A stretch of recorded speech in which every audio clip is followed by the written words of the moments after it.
Hello guys, स्वागत है आपका आपके चैनल टारगेट प्लस पर बेटा। और मैं अमित पाल आपके लिए जो बहुत सबसे बड़ी खुशखबरी है बेटा, परमानेंट वैकेंसी आई है ईएमआरएस शिक्षक भर्ती 2023। तो बेटा जो ईएमआरएस शिक्षक भर्ती पहले हमारी पीजीटी के लिए आई थी और अब जो आई है वो टीजीटी वालों के लिए आई है बेटा। तो ईएमआरएस शिक्षक भर्ती यानी एकलव्य आदर्श विद्यालय में भर्ती एकदम नई आई है बेटा, बिल्कुल न्यू रिक्रूटमेंट आपका नोटिस आया हुआ है। तो 6329 परमानेंट पोस्ट इसमें हम आपको बताएंगे कि कौन कौन से सब्जेक्ट्स में आप अप्लाई कर सकते हैं और नोटिफिकेशन कब जारी हुआ है, क्या आपकी योग्यता इसमें होनी चाहिए, क्या चयन प्रक्रिया रहने वाली है, कब आपका पेपर होगा, कैसे होगा पेपर, वो सारी चीज़ें मैं इसमें डिस्कस करने वाला हूँ बेटा। तो आपको वीडियो के एंड तक बने रहना है। अगर आप हमारे चैनल पर बेटा नए हैं तो चैनल को सब्सक्राइब जरूर कर लें, वीडियो को लाइक कर लें बेटा और बेल आइकन को प्रेस कर लें। तो अगर बेटा बेल आइकन को आप प्रेस करते हैं तो जितने भी नोटिफिकेशन होंगे हमारे वो आप तक मिलते रहेंगे बेटा। तो जो भी परमानेंट शिक्षक भर्ती आती हैं मैं आपको समय से पहले आपके पास तक शेयर करने की पूरी कोशिश करता हूँ बेटा।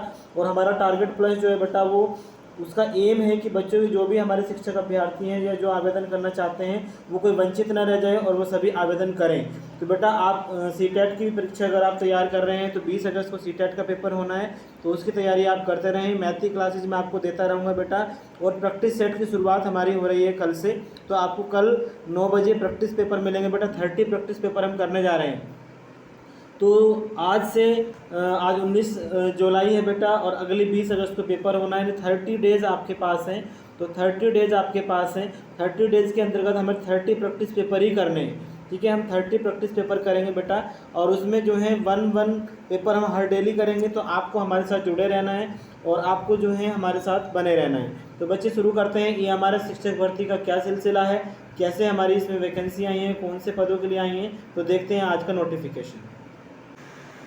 तो ये रहा बेटा आपका notice, Eklavya model residential school, यानी जो एकलव्य मॉडल रेजिडेंटल स्कूल है बेटा, ये आपके जो हैं एक तरीके से अलग से स्कूल होते हैं, मतलब इनका अलग ही सारा प्रोसेस अलग ही होता है। जैसे आपका केवीएस होता है, जैसे आपका एनवीएस होता है, इस तरीके से हमारे एकलव्य मॉडल रेजिडेंटल स्कूल्स भी होते हैं। तो इसमें मैं बता दूं कि शॉर्ट में इसको ईएमआरएस बोल देते हैं, आपको कन्फ्यूज नहीं होना है। तो पूरी की पूरी पीडीएफ मैं आपको दिखाने जा रहा हूँ बेटा, ध्यान से आपको देखना है, सारी चीज़ें समझ लेनी है कि कौन कौन सी पोस्ट के लिए क्या क्या आवेदन मांगा गया है। तो देखते हैं इसमें। स्टार्टिंग में आपको बताता हूं बेटा कि किस तरीके से का पूरा पीडीएफ है, एलिजिबिलिटी क्राइटेरिया क्या रहने वाला है, वो सारी चीज़ें हम डिस्कस करेंगे। और इसमें बेटा मैं आपको बताऊंगा सबसे पहले कि हमारी जो इम्पोर्टेंट बात है कि भाई हमारा जो फॉर्म है वो कैसे शुरू हो रहा है और उसकी लास्ट डेट कब रहने वाली है। तो आप ध्यान रखेंगे कि फॉर्म की जो लास्ट डेट रहेगी online submission of application form, वो रहेगा आपका 18 अगस्त तक। 18 अगस्त तक ये रहने वाला है। अगर आप देखेंगे तो बेटा 18 अगस्त तक आप अप्लाई कर सकते हैं। क्लियर, इसमें आपको कोई संदेह नहीं होना चाहिए। और आप जो है इसमें अगर देखेंगे फ़ीस कितनी रहने वाली है, तो टीजीटी वालों के लिए जो फ़ीस रहेगी वो 1500 रुपये रहेगी। और जो हमारे इसमें हॉस्टल वार्डन की वैकेंसी है उसके लिए फ़ीस 1000 रहने वाली है, ठीक है बेटा। तो ध्यान रखेंगे। बाकी का एडमिट कार्ड कब आएगा, डेट कब आएगी, वो आप देख सकते हैं। तो वो आपको जो है वेबसाइट पे क्लियर होता रहेगा, अभी कोई इन्फॉर्मेशन नहीं है उसमें। NESTS वेबसाइट पर आपको मिल जाएगा देखने के लिए। तो ड्यूरेशन ऑफ एग्ज़ाम मैं आपको बता देता हूँ बेटा। जो बच्चे हमारे टीचिंग स्टाफ के लिए हमारा एग्ज़ाम देंगे तो उनका जो पेपर होगा बेटा वो 180 मिनट्स का होगा, यानी अप्रोक्सीमेट आपका जो है 3 आवर्स में होगा, ठीक है। उसके बाद अगर आप देखेंगे तो अगर हॉस्टल वार्डन का नॉन टीचिंग स्टाफ में है तो वो 150 मिनट्स का पेपर आपका होने जा रहा है। तो ये आपको ध्यान रखना है। बाकी सारी चीज़ें मैं आपको बता ही रहा हूँ। आगे चलते हैं बेटा। अगर मैं आपको बताऊँ ऑनलाइन पूरा प्रोसेस रहने वाला है, ऑनलाइन आपका एग्ज़ाम नहीं होना है बट ये ध्यान रखना है आपको। तो ये सारी चीज़ें हैं। एग्जामिनेशन हॉल में आपको कैसे करना है बेटा, तो कुल मिला के टीजीटी के जो पोस्ट हैं वो मैं आपको बता देता हूँ कि वो हैं 5660 वैकेंसी हमारी आई हैं बेटा। अगर आप देख रहे होंगे तो 5660 वैकेंसी आई हैं। हॉस्टल वार्डन मेल की 335 हैं और हॉस्टल वार्डन फीमेल की 334 हैं। टोटल वैकेंसी आपकी 6329 बेटा वैकेंसी होती हैं। तो ये आपको इसमें बताया गया है। तो किस सब्जेक्ट में कितनी वैकेंसी है वो भी हम क्लियर कर लेते हैं बेटा।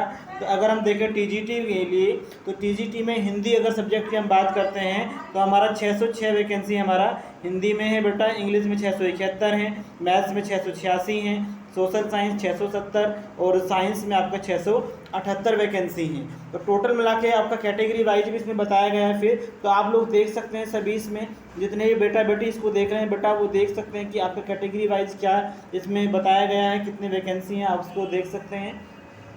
बाकी का जो लैंग्वेज टीचर आपके बनेंगे उनके लिए लैंग्वेज का है, इसमें लैंग्वेज के लिए भी ऑप्शन दिया है, बंगाली दिया है, गुजरात, कन्नड़ा है ना, मलयालम दिया है, मणिपुरी दिया है, मराठी, उड़िया, तेलुगु, उर्दू, मिज़ो, संस्कृत और संथाली भाषा। तो 12 लैंग्वेज के ऊपर पेपर होने वाला है बेटा। तो 12 लैंग्वेज के ऊपर ये पूरा पेपर होगा। जो आप लैंग्वेज टीचर बनना चाहते हैं उनके लिए भी एक सुनहरा मौका है, तो आप लोग बिल्कुल भी नहीं छोड़ेंगे सुनहरे मौक़ों के बेटा, और ये आपको देखते रहना है, ठीक है। कंटिन्यू आपको अप्लाई करना है अगर आप चाहते हैं तो।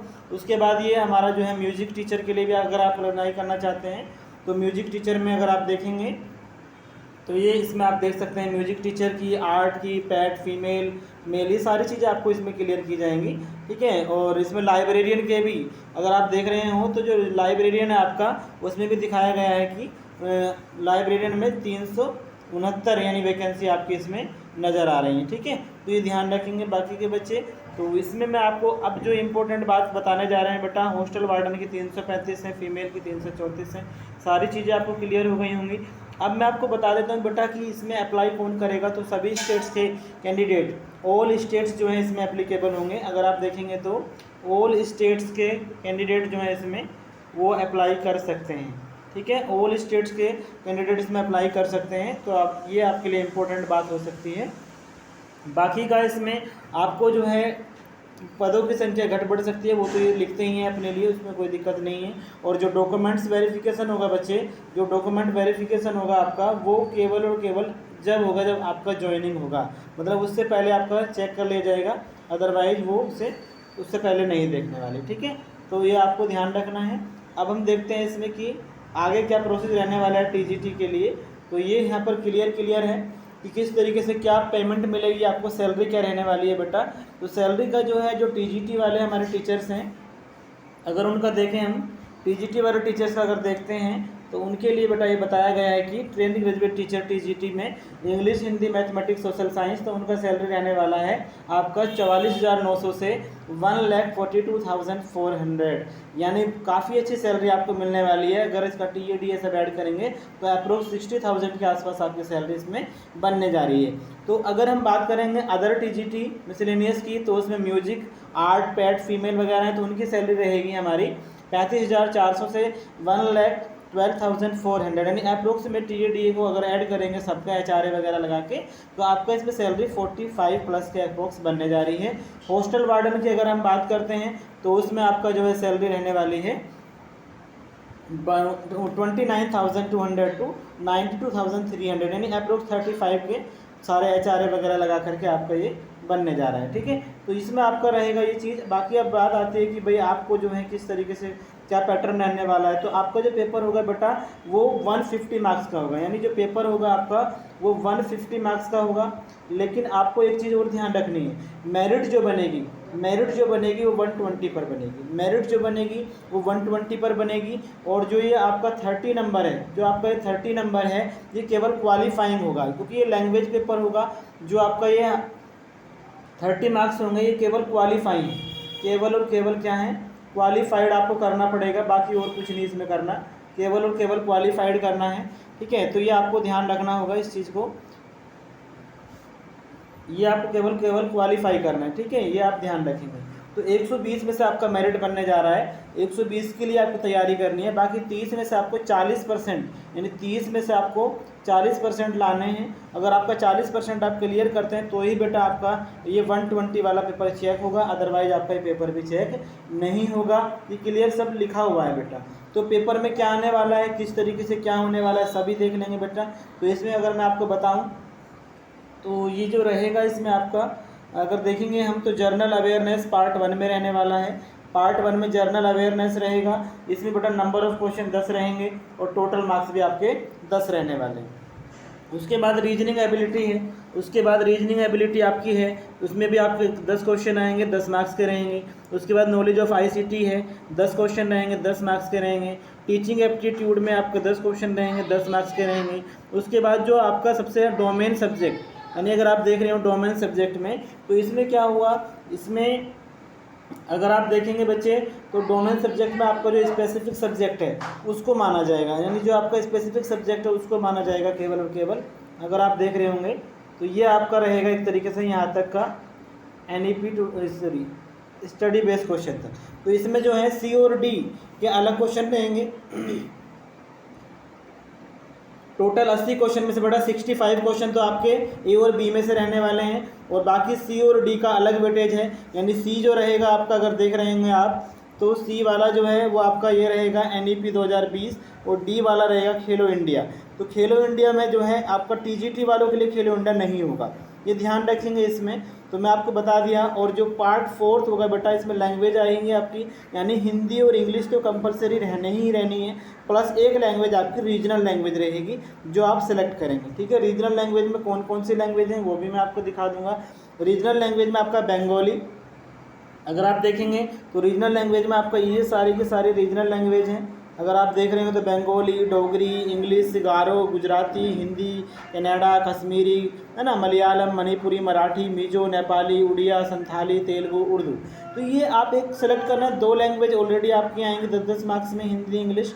और यदि आप दोबारा से भी हिंदी सेलेक्ट करते हैं तो उसमें कोई दिक्कत नहीं है, जो भी आपके स्टेट में हो, जो भी रीजन में हो, वो आप देख सकते हैं। ठीक है, तो ये आपका इसमें था। बाकी के लिए अगर हम बताएं बेटा कि ये आपका हॉस्टल वार्डन वालों के लिए है, उनके लिए लैंग्वेज क्वालिफाइंग पेपर नहीं होगा।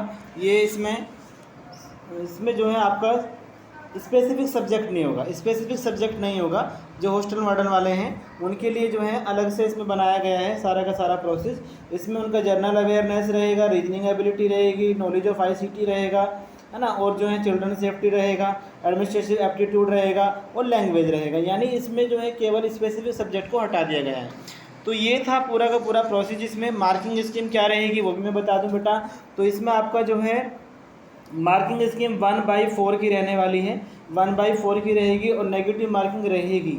अगर आप सोच रहे हैं कि नेगेटिव मार्किंग रहेगी या नहीं रहेगी, तो नेगेटिव मार्किंग आपकी रहने वाली है, ये आप बिल्कुल क्लियर कर लें। नेगेटिव मार्किंग रहेगी, यानी 0.25 अगर देखें तो 1/4 ही माना जाता है।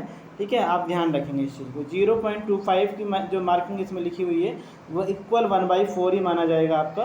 ठीक है, 1/4 की अगर आपके 4 क्वेश्चन गलत हो जाते हैं तो एक क्वेश्चन सही भी आपका गलत हो जाएगा। ठीक है, उसके बाद जो पेपर होगा वो ऑफलाइन ही होगा, OMR सीट बेस होगा। OMR सीट बेस आपका पेपर होने जा रहा है। इस बार ये पेपर ऑनलाइन नहीं होगा, तो OMR बेस होगा। OMR बेस यानी आपका जो पेपर है वो इस बार ऑफलाइन होगा, ऑफलाइन आपका पेपर होने जा रहा है। ठीक है, तो आपको तैयारी ऑफलाइन तरीके की करनी है। उसके बाद इसमें जो है आपको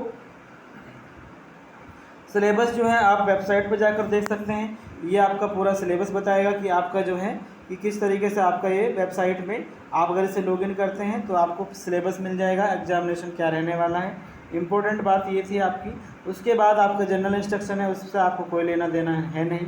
ठीक है, वो नॉर्मल सी बात है, मैंने आपको सारी चीज़ें बता दी हैं। उसके बाद जो है आपका इसमें नॉर्मली आती है क्वालिफ़िकेशन क्या रहने वाली है। इम्पोर्टेंट है सबसे ज़्यादा कि क्वालिफ़िकेशन क्या रहेगी, तो ये आपको ध्यान रखना है। तो क्वालिफ़िकेशन मैं आपको बता दूं, सबसे इम्पोर्टेंट पार्ट ये है कि भाई आप लोगों के मन में रहता है कि क्या क्वालिफ़िकेशन रहने वाली है। तो सबसे पहले मैं TGT हिंदी की बात करूँगा। TGT इंग्लिश, हिंदी और मैथमेटिक्स हो, साइंस हो, सोशल साइंस हो, तो उनके लिए सबसे इम्पोर्टेंट बात है बेटा कि उनकी एज क्या रहने वाली है। तो वो बेटा ध्यान रखेंगे कि 35 से ज़्यादा नहीं होने चाहिए, और जो रिलैक्सेशन मिलता है SC ST OBC में वो आपको मिलता रहेगा। ठीक है, और 55 ईयर जो है वो EMRS वालों के लिए रखा है इन्होंने। 55 ईयर EMRS के जो कैंडिडेट हैं उनके लिए है। तो इसमें क्वालिफ़िकेशन क्या है मैं आपको इन शॉर्ट बता दूंगा कि आपका जो है बेटा एक तो ग्रेजुएशन होना चाहिए, और ग्रेजुएशन में आपने 3 साल में ये सब्जेक्ट पढ़ा हो। जिसमें आप अप्लाई कर रहे हैं, इंग्लिश कर रहे हैं इंग्लिश, हिंदी कर रहे हैं हिंदी, तो आपको जो है 3 ईयर्स में ये सब्जेक्ट पढ़ा होना चाहिए जिसमें आप अप्लाई करना जा रहे हैं। तो ये आपका ग्रेजुएशन मस्ट है। उसके बाद आपका BEd होना बहुत ज़रूरी है। उसके बाद आपका BEd होना बहुत ज़रूरी है। अगर आपका BEd नहीं है तो भी आप अप्लाई नहीं कर पाएंगे। BEd के साथ साथ आपको CTET भी करना है, CTET भी करना है आपको, paper second, CTET paper second आपका क्वालिफाइंग होना ज़रूरी है, तभी आप इसमें अप्लाई कर सकते हैं, अदरवाइज नहीं कर सकते। तो मैंने ये सारी चीज़ें लिखी हैं बेटा, आप खुद भी पढ़ सकते हैं।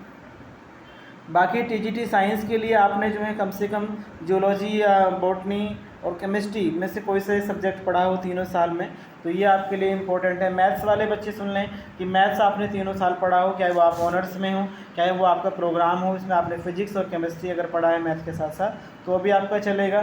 तो ये था आपका कि इसमें सीटेट भी होना चाहिए, तो सीटेट भी क्वालिफाई होना चाहिए और बीएड डिग्री भी आपकी होनी चाहिए, ठीक है। तो सीटेट वाले भी यहाँ पर हमें दिया गया है और बीएड डिग्री के बारे में भी बता दिया गया है। उसके बाद में टीजीटी म्यूजिक के लिए भी वैसे ही है, आपका 35 साल से ज़्यादा नहीं होना चाहिए। उसके बाद ये लाइब्रेरियन के लिए बताया दिया गया है, वार्डन के लिए बता दिया गया है। तो सारी चीज़ें आपको इसमें क्लियर कर दी गई, ठीक है। आपका सीटेट वैलिड होना चाहिए। अपीयरिंग वाले नहीं करेंगे अप्लाई, अपीयरिंग वाले नहीं करेंगे। तो ये है आपका कि रिलैक्सेशन पॉलिसी क्या रहेगी।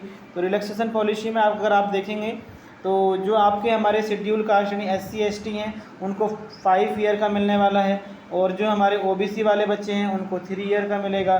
जो हमारे जो हैं गवर्नमेंट सर्विस में सेंट्रल में तो उनको 5 ईयर का मिलेगा। जो हमारे जम्मू कश्मीर से हैं उनको 5 ईयर का मिलेगा। उसके बाद जो टीजीटी पोस्ट वोमेन अप्लाई करेंगी उनके लिए 10 साल का है बेटा। तो वोमेंस के लिए तो प्लस पॉइंट है, वोमेन के लिए प्लस पॉइंट है ये, ठीक है। तो ये आप ध्यान रखेंगे। बाकी का अगर कोई पर्सन डिसेबिलिटीज़ में आता है तो उनका और भी ज़्यादा ज़्यादा है, वो आप देख सकते हैं यहाँ पर, ठीक है, इस तरीके से। तो इसमें कोई आपको प्रॉब्लम नहीं होने वाली है, मैंने सारी चीज़ें क्लियर कर दी हैं। तो चलते हैं आगे। तो ये पूरा का पूरा नोटिस था जो मैंने आपको दिखा दिया इस तरीके से। तो आपको इंस्ट्रक्शन भी समझा दिए सारे मैंने, और किस तरीके से अप्लाई करना है वो भी मैंने बता दिया। तो सिलेबस के बारे में आप देख सकते हैं अपनी साइट पर जा कर के भी, इस तरीके से मैंने साइट भी आपको बता दी है। तो ये था पूरा का पूरा नोटिफिकेशन इस तरीके से। और ये रहने वाले हैं आपके सेंटर, ये आपके सेंटर रहेंगे कि आप इसमें सेलेक्ट करेंगे जो भी आपको सेंटर इसमें फ़िल करना हो, आप सेंटर को फिल करेंगे बेटा। और जो फ़ीस रहेगी आपकी इसमें वो 1500 रुपये रहने वाली है। फ़ीस जो रहेगी वो 1500 रुपये आपकी रहेगी इसमें, ठीक है।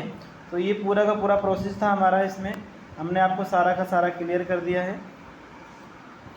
और ये एकलव्य मॉडल रेजिडेंटल स्कूल की मैंने आपको सारी बातें बता दी हैं।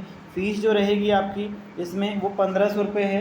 टीजीटी पोस्ट के लिए अगर आप अप्लाई करते हैं तो 1500 रुपये आपको पर पोस्ट अप्लाई करने के लिए फ़ीस सबमिट करना पड़ेगा बेटा। तो जो भी बच्चे हमारे इस वीडियो को देख रहे थे, वीडियो अगर अच्छा लगा हो तो खूब शेयर करें बेटा, लाइक करें और चैनल को सब्सक्राइब जरूर कर लीजिएगा, क्योंकि जो भी कोई अपडेट परमानेंट वैकेंसी का आएगा वो आपके पास तक हमारा सबसे पहले पहुँचेगा।